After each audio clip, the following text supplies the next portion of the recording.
Hey Reddit, I need to get this off my chest. I never thought I'd be one of those guys posting about marital betrayal, but here I am. My entire world turned upside down by a small leather-bound book. It started 3 weeks ago. Sarah was out of town for a conference, and I was doing some deep cleaning in our home office. We'd been married for 7 years. High school sweethearts who everyone thought had the perfect marriage. I was reorganizing her desk, something I'd never really done before, when I saw this old diary tucked behind some files. At first, I didn't think much of it. Just an old notebook, but something made me pause. Maybe it was the way it was hidden, slightly askew, like someone didn't want it found. My hands were shaking when I pulled it out. The leather was worn, the edges frayed. The date on the first page was from 2 years before we got married. I told myself I shouldn't read it. Invasion of privacy and all that. But something inside me, call it intuition, call it a gut feeling, pushed me to open it. And God, I wish I hadn't. The first few pages were typical diary stuff. College dreams, friend drama, typical early 20s musings. But then, around page 15, everything changed. That S when I saw his name. Mark, not just a casual mention. Detailed descriptions of meetings, passionate encounters, secret conversations. The worst part? This wasn't some brief fling. This was a full-blown affair that ran parallel to our entire relationship. While I was planning our wedding, picking out rings, Sarah was still seeing him. She wrote about how she was keeping her options open, and how I was the safe choice, while Mark was the passionate adventure. My hands were trembling so hard I could barely hold the diary. 7 years of marriage, 2 kids, a mortgage, a life we built together. And it was all built on a lie. I haven't confronted her yet. I don't even know if I can. Part of me wants to scream, to throw the diary in her face and demand explanations. Another part wants to play it cool, to gather more information, to understand the full extent of her betrayal. One thing's for certain. Nothing will ever be the same again. The next few days were a blur. I went through the motions, work, kids, dinner, bedtime routine, all while carrying this massive weight of betrayal. Sarah continued to act like everything was normal.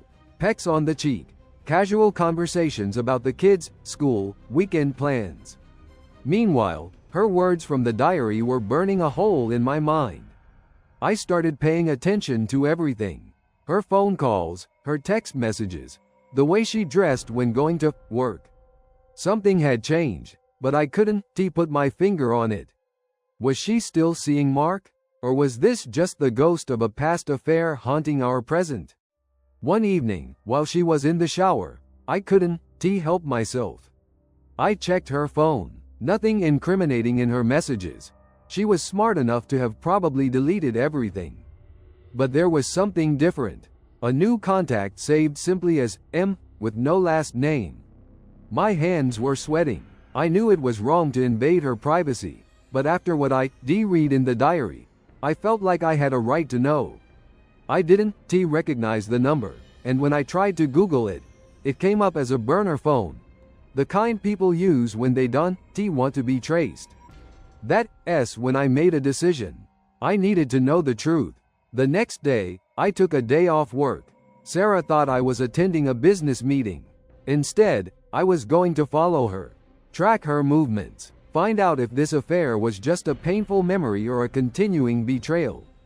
I parked my car a few blocks from her office, careful to maintain a distance. My heart was racing. Part of me hoped I was being paranoid, that the diary was just a crazy moment of fantasy from her past. But another part of me knew. Somehow, I just knew. When she left the office that afternoon, instead of heading home or to a client meeting, she took a different route. I followed, keeping a safe distance, my hands gripping the steering wheel so tightly my knuckles turned white. She wasn't going where I expected. And with each turn, my suspicions grew. I always considered myself a rational guy. Not the type to do something dramatic or impulsive. But right now, Every rational thought was being drowned out by a hurricane of rage and betrayal. Sarah's car pulled into a small motel parking lot on the outskirts of town. It was one of those cheap, run-down places that scream secret meetings and no questions asked. My hands were shaking as I parked a few spots away, making sure to stay out of direct view. I watched her get out of the car. She was wearing something different from her work outfit, a low-cut blue dress that seemed carefully chosen. Her hair was down, makeup freshly touched up. This wasn't a work meeting. This was something else entirely. And then I saw him. Mike, my own cousin. The guy who been at our wedding. Who watched our kids during family gatherings. Who been a part of our lives for years. He pulled up in a black SUV, looking around nervously before getting out. They didn't even try to be subtle. No pretense of a business meeting or chance encounter. The way they looked at each other. The way Mike touched her waist as they walked towards the motel room. This was intimate. This was personal. I felt like I was going to be sick. Part of me wanted to storm over, to confront them right there. To make a scene, to expose their betrayal. But a darker, more calculated part of me held back. No, I needed proof. I needed to know exactly what was happening. I pulled out my phone and started recording. The motel room was on the ground floor, and the curtains weren't fully closed. From my car, I had a clear view of the window. What I saw next confirmed my worst fears. Mike and Sarah, tangled together, their bodies moving in a rhythm that left no doubt about what was happening. My wife, my cousin, in a cheap motel room in the middle of the afternoon. The betrayal went deeper than I could have ever imagined. I sat there, numb, watching, recording, collecting evidence that would destroy not just my marriage, but potentially tear apart our entire family. And in that moment, a plan began to form in my mind. A plan for revenge that would make their betrayal look like child's play. I didn't sleep that night. The images from the motel room kept replaying in my mind. Sarah and Mike, so comfortable together, so casual about their betrayal. My cousin, my wife, the two people I had trusted most in the world. By morning, I had a plan. I wasn't going to be the typical victim who just breaks down or begs for explanations. No, I was going to be strategic, calculated. First, I contacted a lawyer. A good one, recommended by a colleague who been through a messy divorce. We discussed everything, the evidence I collected, the potential custody issues, the financial implications. I made copies of everything, the diary, the video, text message records. Documentation would be my weapon. Sarah continued to act completely normal. How was your meeting? She asked, kissing me good morning. The kids need new shoes, she say during dinner. All while knowing what she been doing just hours earlier. Mike was coming to our family barbecue that weekend. The thought made my stomach churn. He sit there, eating my food, playing with my children, acting like nothing was wrong. The family would be so happy. The perfect picture of togetherness, built on a foundation of lies.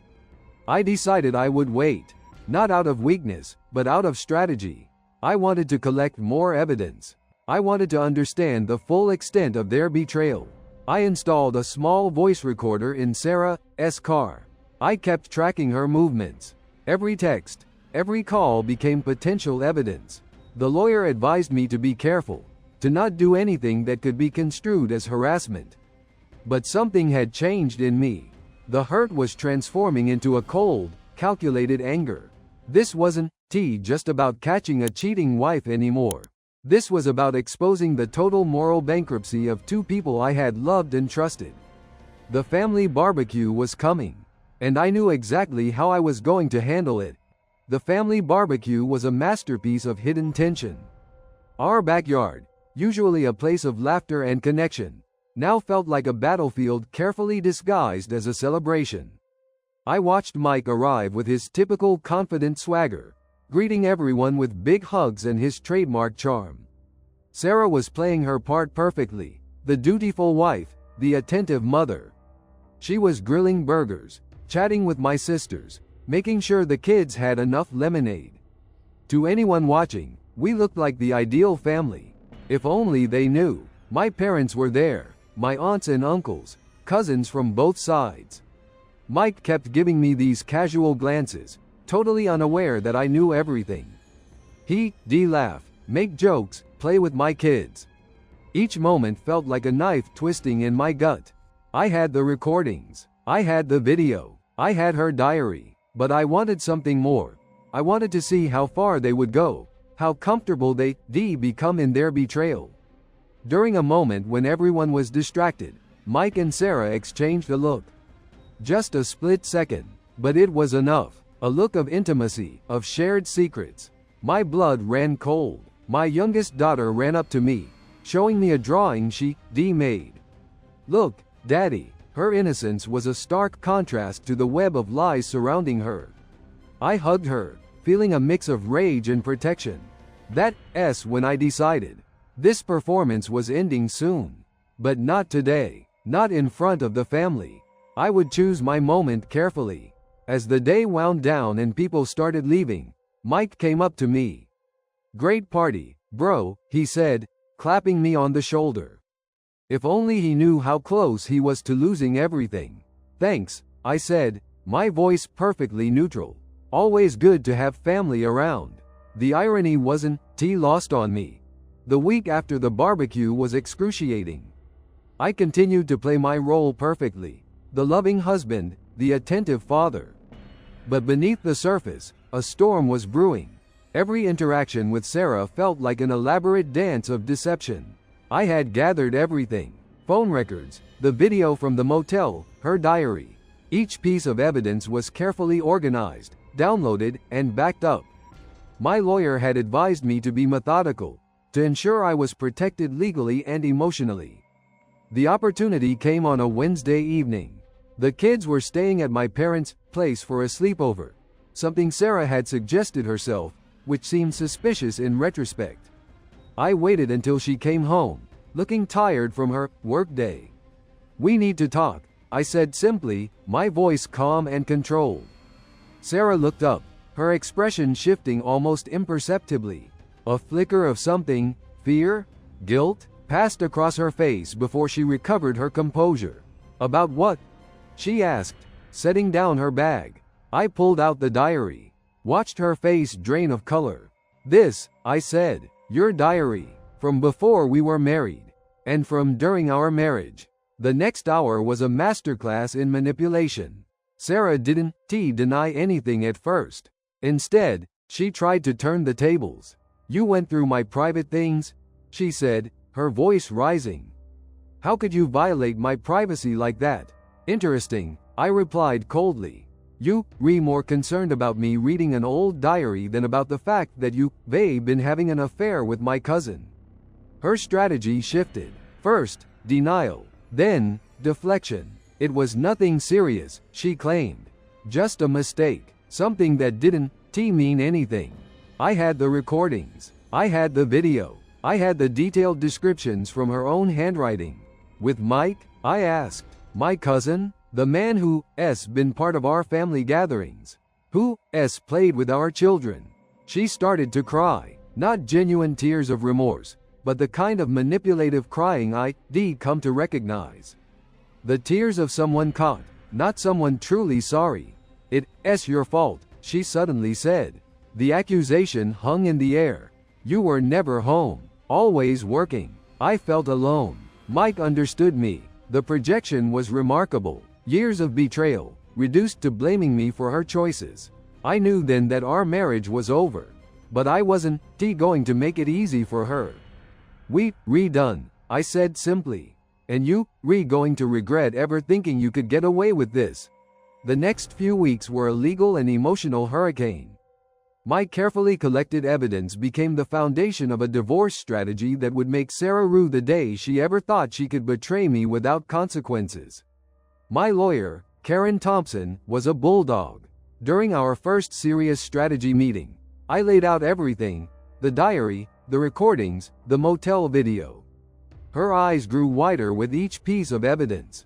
This is more than just infidelity, she said, shuffling through the documents. This is a systematic betrayal that spans years. We can absolutely nail her on multiple fronts. The custody battle would be brutal. Sarah had always positioned herself as the perfect mother, but I had documentation that would shatter that image. Texts showing her prioritizing meetings with Mike over family events. Diary entries revealing her emotional detachment from our marriage and children. My parents were devastated, not just by the betrayal, but by the fact that Mike, my own cousin, was the other man. Family gatherings would never be the same. The comfortable, predictable rhythm of our lives had been torn apart by this revelation. I decided to tell my children carefully. My lawyer advised against immediate revelations, suggesting we wait until the legal proceedings were more settled. But I knew my kids deserved honesty, even if it was painful. My strategy wasn't just about divorce.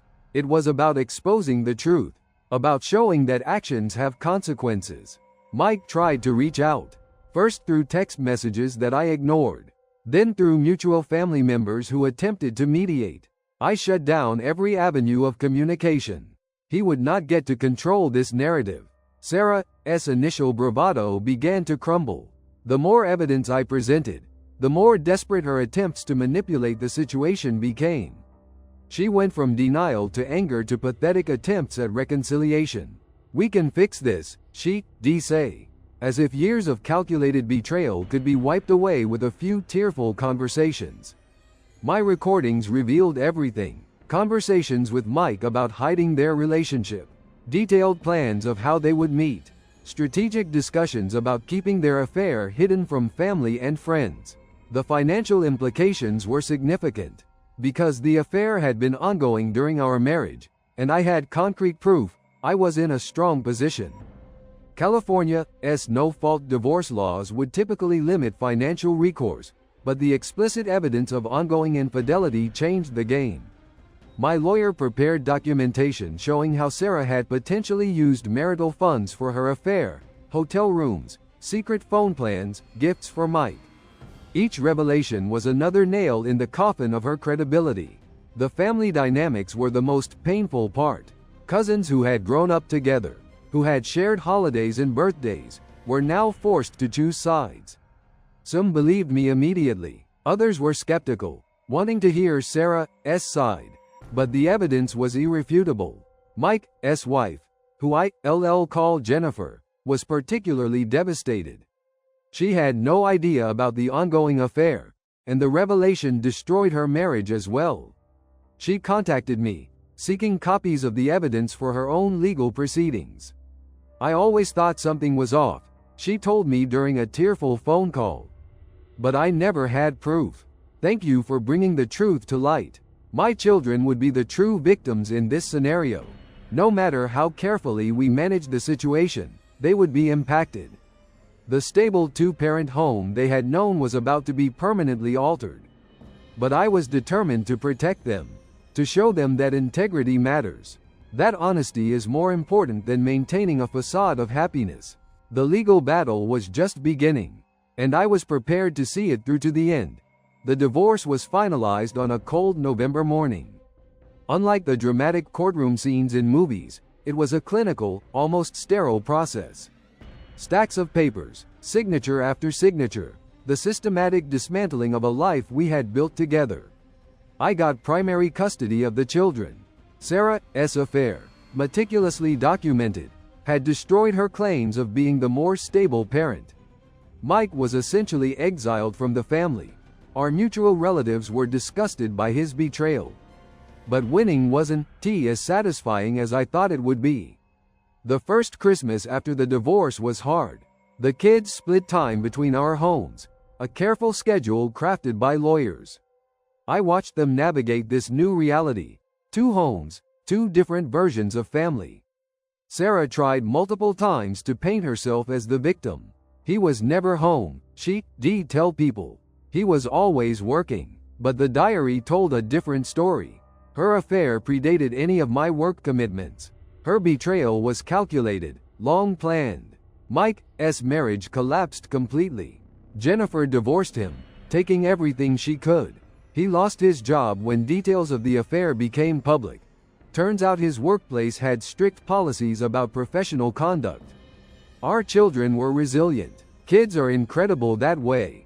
They adapted, found new rhythms. My daughter, especially, became my closest ally. She was perceptive, understanding more than I realized. "I am glad you told us the truth, Dad," she said one evening. Those words meant everything. I didn't date for a long time. The betrayal had wounded me deeply, but I was determined to heal. To show my children what genuine love and integrity looked like. Years later, at a family gathering, someone mentioned Sarah and Mike. They were both alone now. Their affair, which seemed so passionate, so compelling at the time, had destroyed multiple families. Karma, I realized, didn't need my help. As I looked at my children, now teenagers, strong and compassionate, I knew I had made the right choices.